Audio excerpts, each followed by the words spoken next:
aha mbụ Eze Uche Dimgba Okpotemba onye Ibere, eze ndị Igbo n'Ikeja, National Vice President South, ndị eze n'ụzọ ije worldwide, eze ndị Igbo n'Ikeja, Board of Trustee Chairman ndị eze na Lagos. Ebumnobi mbụ omenala Igbo agaghị anwụ. Anyị wụ ndị Igbo, anyị ga na-eme omenala anyị.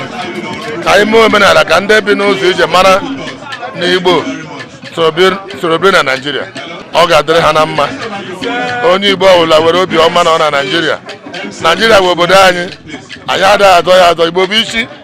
Onye atụla ụjọ, ọ ga-adịkwanụ mma n'aha Jizọs. Ọmụwa bụ Eze Jude Eze Ego. Eze Ego dị onye nwa dị 7th Eze Ugbo. Osi dị n'iwu of Igomuland, eze ndị Igbo of Kokagoda. Ihe ọzọ eturu mbụ si na mmiri ejọg. Abụ m onye ụga na-agụ ata local government Anambra steeti. Abụ nwanne Chris Ụba, Andy Ụba. Anyị anaghị ada mmiri. Mkpa ọ dị bụ ịkụziri ụmụaka anyị omenala. Ndị nna anyị ha bidoro, ọ bụrụ na ha jesi ọrụ ji, ha zuo ike, were nwee ike ime mmemme iri ji ọfụrụ. Emesịa mmemme iri ji ọfụrụ, onye ọrụ nwere ike ime gịnị iribe ji, ọrịa eji omenala eji mee omenala iri ji na omenala Igbo. Aha m His Royal Majesty Eze Dr. Ambassador Chukwudi Jude Nyenetu, eze ndị Igbo na Ghana, eze ọha zuru mee, eze nke izuzu na Ghana niile. Akwụkwara m nwa afọ Umudoroha Igbo Nwangele Local Government Imo State, Nigeria. Mbịara ka m bịa kwanyere ndị Igbo ugwu, bịa nye nsọpọt na eze ndị Igbo n'Ikeja na-eri ji n'ụbọchị nke taa, ka anyị soro bulie omenala ndị Igbo elu.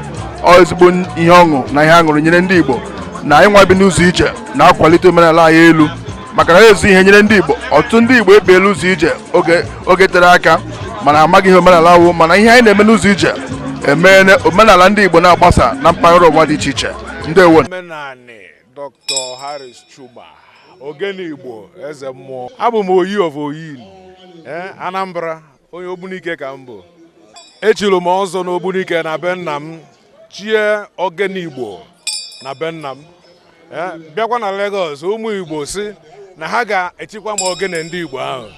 So echikwasakwa m ogene ndị Igbo bụ ndị Igbo na Lagos. Emesịa ndị eze na mgbada ala Igbo gbakọ ọnụ na Asaba nye m eze omenani maka etu nsi eme nkwalite omenani na asụsụ Igbo. Ndị Akute na Ogun steeti sikwa na eze omenani ahụ ekpunyekwa m okpu. Obi bụ mpọrịna ọ na-atọ m na-asọ m rịkpọm. Afa m bụ Chief Engineer Gabidimude, onye Anambra steeti. Eze a na-aya one of papa, otherwise known as also Kabayan, and Ogbofinel go one of ndị Igbo. Ekenekwa m unu. Mba omenala iri ji, even oge anyị n'obodo oyibo, anyị iri ji n'obodo oyibo. Ihe na-eme ka wee na-akụziri ndị mmadụ ụmụ anyị ma nke nwoke ma nke nwaanyị omenala ndị Igbo. O ezigbo ife ka ọ bụ. Ọ bụrụ na ndị Igbo ka anyị na-eme ebe ọ bụla irikwanụ ji bụ etu o su wee dị na ịta afụfụ tasị afụ wee rie uru. Iri ji kwanụ ihe na-akpọ n'oyibo Thanksgiving, ikele Chukwu maka ihe o mere anyị.